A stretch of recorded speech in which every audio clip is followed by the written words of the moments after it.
Here's how I turned this vintage hardshell Oshkosh suitcase into a showstopper display of my national park stickers.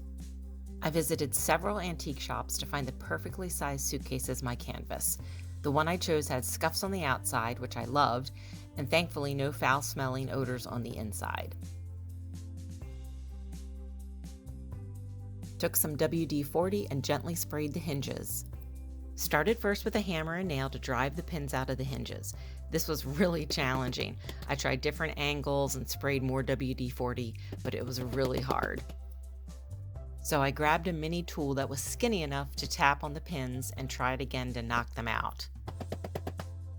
After a little bit of movement out of the hinges, I took pliers and tried pulling the pins out. They just weren't budging for me. I sprayed more WD-40 to try and help, but it wasn't that successful. Finally, I found a drill bit skinny enough to fit the size of the pinholes and with a head that I could hit easily with a hammer. Got some gloves for added protection for my fingers and hammered away. Got the pins out much more, but not all the way. Thankfully, the pliers helped. Here's the remnants of the hinge pins removal process, which resulted in the suitcase being separated. Time to start the fun part of the project, using the side of the suitcase with the handle, a leather belt, and my national park stickers. I cut out a divider flap that was on the inside of the case and also tied the two sets of luggage straps together. After cleaning the outside of the suitcase, I began positioning the belt on the outside in different ways to get a sense for different design options. Grab my lot of assorted national park stickers, and I'm only using stickers of the official national parks, not any of the other historic landmarks or sites. Love those places, but this project is dedicated to the major national parks in the US. And I'm only putting stickers on the suitcase of the national parks I've visited in my lifetime, so there'll be more to come down the road.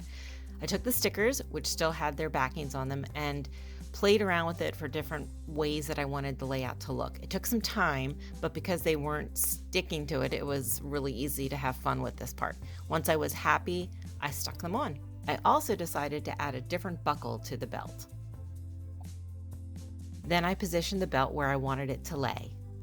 Using a binder clip, I clipped the belt to the top of the suitcase, then positioned the belt along the case toward the bottom. Then I cut the belt and got the hot glue gun ready. To help make sure I'd glue the belt in the right spots, I used duct tape as markers for the belt line.